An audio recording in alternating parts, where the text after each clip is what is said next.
Hai guys, tengok saya punya paru saya besar-besar tau. Lebar-lebar, rugi siapa tak try tau.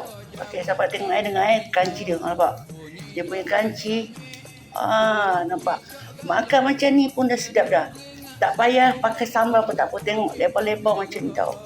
Ni paru belada saya untuk hari ni saya jual dekat stadium RM10 tau. Lebar-lebar.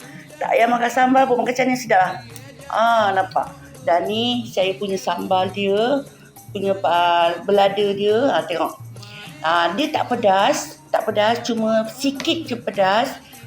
Kata ada pedas, ada manis sikit dan ada masam sikit. Itu dinamakan paru belada. Ini paru belada tau, bukannya sambal paru, okey? Ni paru belada. Ni minyak ni sebab saya nak dia tahan lama lah. Nak tahan lama lah, 2 hari boleh tahan, okey?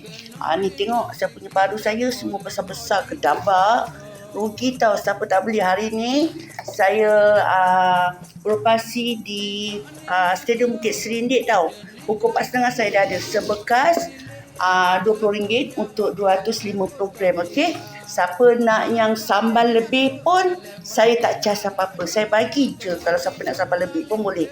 Tengok dia punya crunchy guys. Tengok nampak. Makan macam ni pun dah boleh. Tak makan dengan sambal tak apa. Kalau you all nak asingkan antara paru dengan sambal karang pun boleh. Kalau nak campurkan pun boleh juga. Okey? Nanti jangan lupa jumpa saya dekat Bukit Serindik, okey? Pukul 4.30. Orang Melaka main dia.